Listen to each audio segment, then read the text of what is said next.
예, 오늘 말씀은 10월 17일 말씀은 누가복음 6장 36절에서 38절 말씀 되겠습니다. 우리 오늘 말씀은 누가복음 6장 말씀 36절에서 38절. 지난주에 이어서 우리 계속 또 이제 말씀을 한번 보도록 하겠습니다.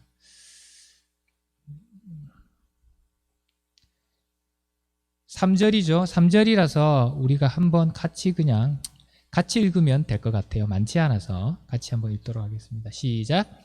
너희 아버지의 자비로우신 같이 너희도 자비로운 자가 되라. 비판하지 말라. 그리하면 너희가 비판을 받지 않을 것이요.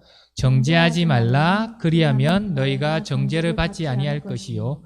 용서하라. 그리하면 너희가 용서를 받을 것이요. 주라. 그리하면 너희에게 줄 것이니 곧 후이되어 누르고 흔들어 넘치도록 하여 너희에게 안겨주리라. 너희가 헤아림으로 너희도 헤아림을 도로 받을 것이니라. 아멘. 여러분, 우리 그리스도인들에게 너무 잘 알려진 얘기가 하나 있습니다. 마태복음 22장 34절에서 40절을 보면 한 율법사가 주님께 나와서 이렇게 묻죠. 주님, 선생이요. 이렇게 물었죠. 선생이요. 율법 중에서 가장 큰 계명이 무엇입니까? 그래서 예수님께 이렇게 말씀하십니다. 첫째는 이것이니 주 너의 하나님을 마음과 목숨과 뜻을 다해 사랑하라. 그리고 둘째도 그와 같으니 내 이웃을 내 자신과 같이 사랑하라. 간단하게 말하면 이거입니다. 하나님을 사랑하고 사람을 사랑하라는 것입니다. 그 이유는 우리가 섬기는 하나님이 사랑의 하나님이시기 때문입니다. 요한은 이것을 요한 1서 4장 8절에서 이렇게 잘 말해주고 있습니다. 사랑하지 아니하는 자는 하나님을 알지 못하나니 이는 하나님은 사랑이심이라. 아멘. God is love. 여러분, 우리는 우리의 부모님을 닮았죠. 겉모습뿐만 아니라 성격도 닮았습니다. 다른 사람들이 보면 우리가 한 가족인 것을 알 수 있어요. 간혹 가다가 좀 다르게 생긴 사람들도 있지만 보통은 가족들은 알아봅니다. 그와 같이 하나님의 자녀는 하나님을 닮은 사람들입니다. 이런 이유 때문에 사랑은 우리 신앙의 가장 기본적인 근본적인 덕목입니다. 우리의 신앙은 사랑으로 시작해서 사랑으로 완성됩니다. 그래서 사도 바울은 고린도전서 13장에서 우리가 천사의 말을 하고 우리가 엄청난 비밀을 알고 지식을 알고 있고 또 예언을 하고 산을 옮길 만한 믿음이 있다 할지라도, 그리고 마지막으로 이분도 내 몸을 남을 위해서 불살라 준다 그래도, 불사른다 그래도 사랑이 없으면 without love, if we don't have love, 뭐라고요? We gain nothing. 아무 유익이 없다, 그렇게 말해요. 사랑은 이만큼이나 중요합니다. 여러분, 그런데 사랑은 우리뿐만 아니라 우리 믿는 사람들뿐만 아니라 세상 사람들에게도 동일하게 중요합니다. 세상 사람들도 하루 종일 그리고 1년 내내 사랑을 갈망하고 추구합니다. 여러분 보세요. 세상을 한번 보세요. 세상은 사랑 노래들과 로맨스 소설과 사랑에 관한 영화가 넘쳐납니다. 매일 만들어내고요. 생산돼요. 그래서 사람들은 그 노래들을 매일 듣고요. 그 소설들을 매일 읽고요. 그 영화들을 보면서 감동을 받고 또 눈물을 흘리기도 하는 거예요. 근데 여러분, 우리 그리스도인들의 사랑은 세상의 사랑과 다르다고 지난주에 우리가 나누었죠. 세상 사람들은 어떻게 해요? 자기가 좋아하고 또 자기를 사랑하는 사람들, 자기가 잘해주는 사람들을 사랑하는 거예요. 그러나 우리 그리스도인들의 사랑 기준은 달라요. 우리 그리스도인들은 세상과 다르게 우리의 원수를 사랑하고 미워하는 자에게 잘해주고 그들을 위해서 또 축복하고 기도한다고 그렇게 배웠습니다. 이것이 우리 그리스도인들의 요구하는 하나님의 사랑의 수준입니다. 이렇게 원수를 포함한 다른 사람을 향한 사랑의 자리로 우리를 주님이 초대하셨어요. 근데 오늘 주님은 다시 우리를 자비의 자리로 다른 사람을 향한 자비를 베풀어라. 자비로운 자가 되어. 이렇게 부르시고 계세요. 36절에 오늘 읽은 말씀에 말하고 있죠. 너희 아버지의 자비로우신가 같이 너희도 자비로운 자가 되라. Be merciful because 왜? Your heavenly Father is merciful.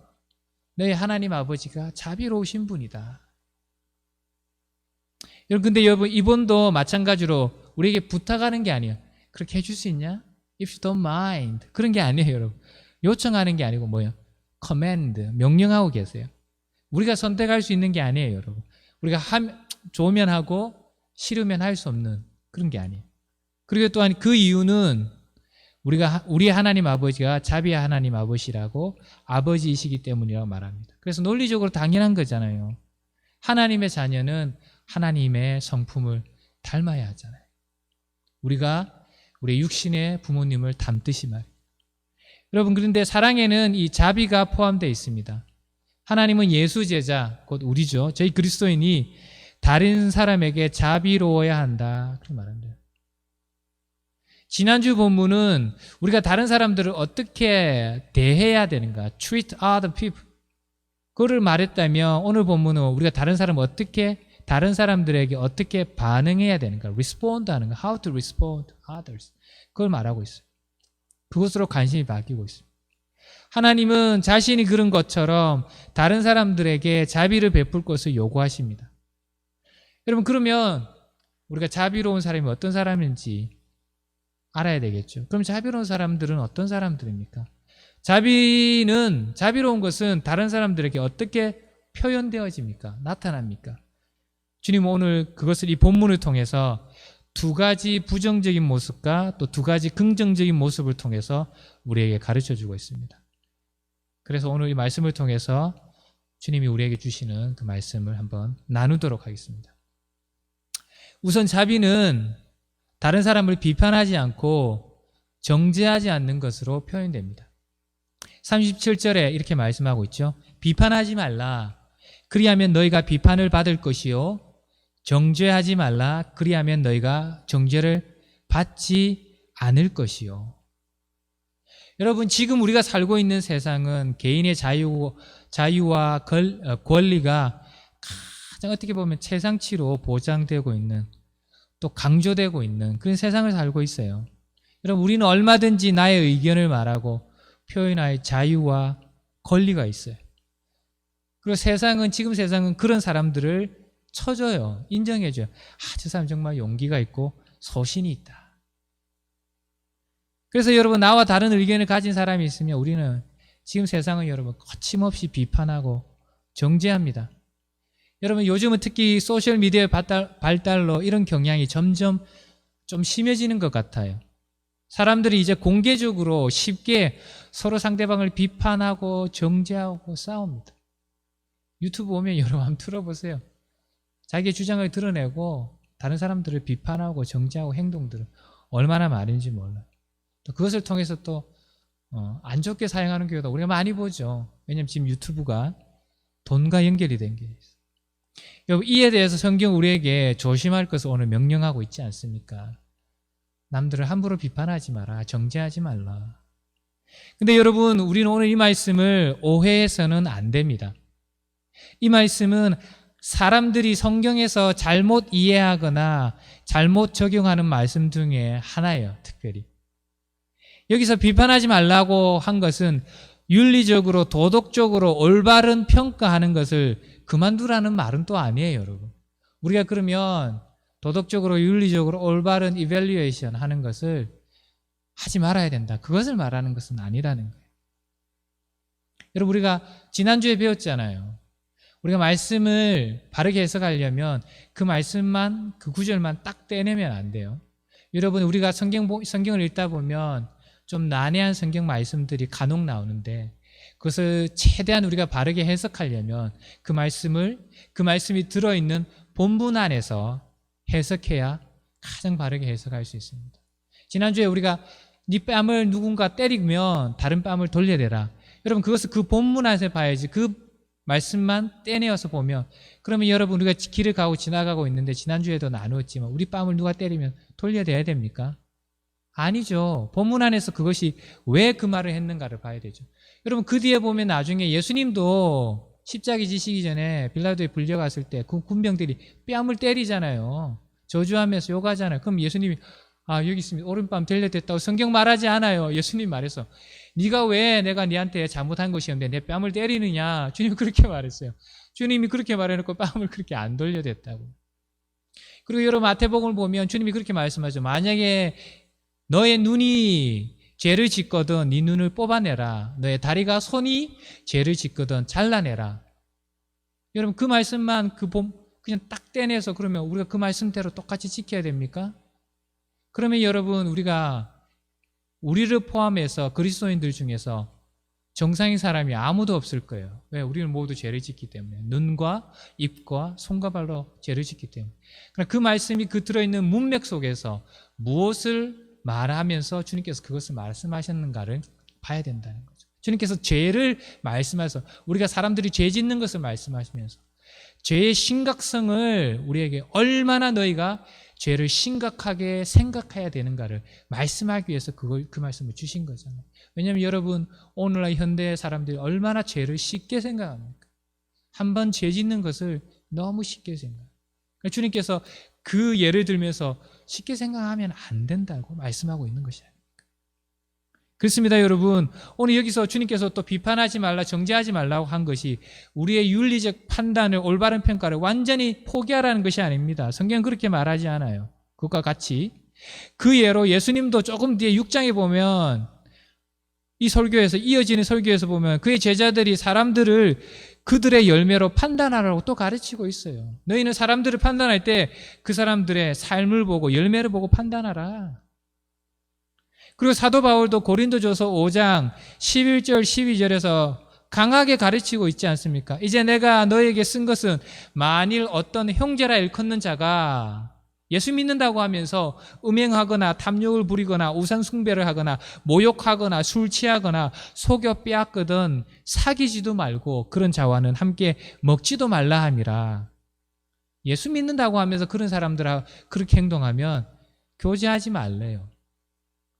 밖에 있는 사람들을 판단하는 것이야 내게 무슨 상관이 있으리요마는 교회 안의 사람들이야 너희가 판단하지 아니하랴. 판단해야 된다는 거예요. 바울은 바른 성경적 도덕 기준을 가지고 사람들을 바르게 판단해야 된다고 가르치고 있는 거예요. 부도덕하고 악한 일을 행하는데 그것을 판단하지 않고 받아들이고 찬성하고 그렇게 하면 오히려 그것은 하나님의 화를 자초하는 것이라 말하고 있는 거예요. 이에 대해서 또 로마서 1장 32절은 하나님을 싫어하는 악한 사람들을 이렇게 묘사해요. 그들은 이와 같은 일을 부도덕하고 악한 일을 행하는 자를 사형에 해당한다고 하나님께서 정하심을 알고도 자기도 행할 뿐만 아니라 또한 그런 일을 행하는 자를 옳다 하느니라. 하나님은 그런 사람을 싫어하신대요. 부도덕한 일을 하는 사람들을 옳다고 하고 똑같이 따라하는 거 싫어하신대요. 그렇습니다, 여러분. 여기서 주님이 비판하지 말라는 것은 우리에게 도덕적으로 해이해지고 윤리적 책임을 포기하라는 말이 아닙니다. 부도덕과 죄에 무디어지고 익숙해지라는 말이 아닙니다. 오히려 성경은 우리가 바른 도덕적 판단을 할 것을 요구해요. 고린도서 6장 2절 성도가 세상을 판단할 것을 너희가 알지 못하느냐. 그러면 이 말은 무슨 뜻입니까? 그럼 비판하지 말라, 정죄하지 말라. 이것은 다른 사람의 잘못을 찾아내어 무분별하고 성급하게 그들을 비판하고 비난하는 것을 가리키는 그런 일을 하지 말라는 거예요. 습관적으로 다른 사람의 잘못을 찾아내고 비판을 위한 비판을 하는 사람들이 많이 있어요. 앞에서 말한 하나님께서 바른 판단을 비판을 하라는 것은 그 사람들이 하나님께 돌아오게 하기 위해서 하는 거예요. 근데 습관적으로 그냥 비판을 위한 비판, 남들 잘못을 캐내기 좋아하는 그렇게 하는 것은 하지 말라는 거예요. 그런 사람들은 사람들을 비판할 때 그 사람들이 하나님께 돌아오기 위해서 격려하는 것이 아니에요. 이에 대해서 예수님은 사람들의 잘못에 대해서 그들이 영원히 하나님의 도우심의 손길 밖에 있는 것처럼 적대적으로 그들을 대하는 그런 거만함을 금지하신 거예요. 여러분, 교회는 죄인들이라고 여겨지는 사람들에게 거칠고 또 교만하고 경멸적인 자세로 대해서는 안 됩니다. 여러분, 또 다른 사람들을 정죄하지 말라. 그 말은 여러분, 법정이 재판을 하거나 정부의 권한을 부인하는 것이 아니에요, 여러분. 예수님의 이 권면은 국가 그리고 정부와 관련된 윤리가 아니에요. 여러분, 국가는, 정부는 시민의 안전한 생활을 추구할 수 있는 환경을 만들어줄 의무가 있습니다. 그래서 사법부는 범죄에 대해서 바른 판결을 낼 권리를 가지고 있잖아요. 여러분, 오히려 이 가르침은 정죄하지 말라. 우리 개인 윤리에 관한 거예요. 개인이 하나님의 자리에 앉아서 다른 사람을 판단하고 정죄하는 그런 사람들의 태도를 금하신 거예요. 여러분, 왜냐하면 성경은 계속해서 말해요. 심판자는 오직 하나님 한 분뿐이다. 그렇게 야고보서 4장 12절, 입법자와 재판관은 오직 한 분뿐이시니 하나님뿐이다. 우리가 형제를 정죄하거나 심판할 수 없는 이유는 여러분, 우리 자신도 동일한 죄를 범할 가능성이 있기 때문입니다. 로마서 2장 1절에 이렇게 말하죠. 그러므로 남을 판단하는 사람아, 누구를 막론하고 네가 핑계하지 못할 것은 남을 판단하는 것으로 네가 너를 정죄함이니 판단하는 네가 같은 일을 행함이니라. 아멘. 여러분, 이것에 대한 아주 좋은 예를 우리가 구약 사무엘하 12장에서 볼 수 있어요. 거기 누가 나옵니까? 다윗이 나오죠. 어느 날 나단 선지자가 다윗 왕을 찾아왔어요. 그러면서 이렇게 얘기를 시작합니다. 왕이시여, 이 나라에 한 가난한 사람이 있는데 그 사람은 얼마나 가난한지, 다른 재산은 없고 그 사람에게 어린 양 새끼 한 마리만 있는데, 그리고 또 이 나라에 아주 부자가 있는데 수많은 양을 가지고 있고 부자입니다. 근데 이 부자가 어느 날 부자 집에 손님이 왔는데 부자가 자기의 많은 재산 중에서, 많은 양 중에서 고기를 잡아서 자기의 손님을 대접하지 아니하고 이 가난한 사람, 오직 새끼 양 한 마리를 가지고 있는 사람에게서 이 양 새끼를 빼앗아서 잡아서 자기 손님을 대접하였나이다. 어떻게 해야겠나이까, 왕이시여. 그러니까 다윗이 분노를 하면서 내가 하나님이 살아계심을 두고 맹세하노니 그 사람은 반드시 죽어야 한다. 그러자 나단이 여러분 뭐라고 말씀했습니까? 여러분 아시죠? 그 사람이 바로 너다. 그 사람이 바로 너다. 나단이 왕을 가리키며 그렇게 말했습니다. 네가 왕인데 수많은 아내와 첩을 거두었는데 우리야 아내 밧세바를 빼앗고 그것도 모자라 그를 죽였다. 여러분, 그러므로 우리는 가능한 모든 사람으로 더불어 화목하며 친히 원수를 갚지 말고 또 비판하며 쉽게 성급하게 비판하고 정죄하고 남의 잘못을 캐내고 그런 사람이 되지 말아야 할 것입니다. 때로 사람들이 잘못한 것이 있다 할지라도 그것을 하나님께 맡겨드리며 또 그를 위해서 기도하는 그런 자비로운 사람들이 다 되시기를 예수님의 이름 축복합니다. 아멘. 두 번째로 자비로운 사람은 오늘 본문을 통해서 말씀하시기를 용서하며 관대하게 주는, 후히 베푸는 사람이라 그렇게 말하고 있습니다. 용서하라, 그리하면 너희가 용서를 받을 것이요 주라, 그리하면 너희에게 줄 것이니. 여러분, 자비로운 사람은 용서하는 사람입니다. 여러분, 우리는 다른 사람을 용서해야 됩니다. 왜냐하면 하나님이 우리를 용서하셨기 때문입니다. 여러분, 또한 이것은 우리가 또 오해하지 말아야 될 것은 다른 사람이 죄를 지었는데 그 사람이 결백한 것처럼 여기라는 말이 아니에요. 그 대신에 다른 사람이 잘못을 했을 때 그것을 영원히 간직하면서 지적하는 행위를 하지 말라는 것이에요. 다른 말로 하면 그 사람이 잘못한 것이 없다라고 그렇게 그런 척 하라는 말이 아니에요. 그냥 그 사람의 잘못한 것이 사실이에요. 그러나 그 사람의 잘못을 용서해 주라는 겁니다. 그렇기 때문에 이것은 우리의 도덕적 평가에 대한 우리의 권리를 부인하는 것이 아니에요. 우리는 다른 사람을 도덕적으로 평가할 수 없는, 바르게 판단할 수 없는, 평가할 수 있는 권리가 없다. 그것을 말하는 것이 아니라는 거예요. 여러분, 오히려 이것은 우리 그리스도인들이 다른 사람들을 지나치게 비판하면서 그들을 좀처럼 용서해 주지 않는 태도에 대해서 예수님이 경고하고 계시는 겁니다. 여러분, 우리 그리스도인들은 다른 사람들이 마치 하나님의 구원의 손길 밖에 있는 것처럼 취급해서는 안 돼요. 저 사람의 죄는 용서받을 수 없는 것처럼 그렇게 말하면 안 된다고. 오히려 하나님의 자녀는 하나님과 같이 자비롭게 다른 사람들을 용서할 줄 알아야 됩니다. 그리고 예수 제자는, 자비로운 사람은 먼저 받기보다 베푸는 사람이 되어야 됩니다. 예수님도 친히 사도 바울이 행전 20장 35절에 이렇게 말합니다. 주는 것이 받는 것보다 복이 있다. 주님께서 친히 말씀하신 것을 기억하라. 이렇게 말합니다. 하나님이 이를 우리에게 권면하신 것은 하나님이 후히 우리에게 모든 것을 주셨기 때문입니다. 여러분, 주는 것이 받는 것보다 복이 있다. 하나님의 말씀이 진리잖아요.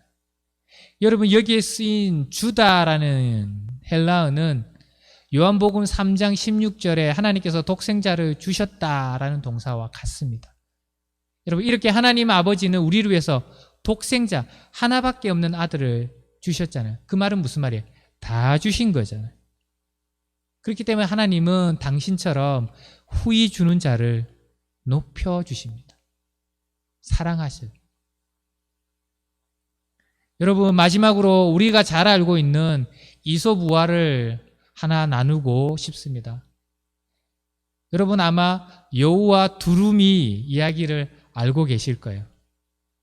한 숲에 여우와 두루미가 살고 있었어요.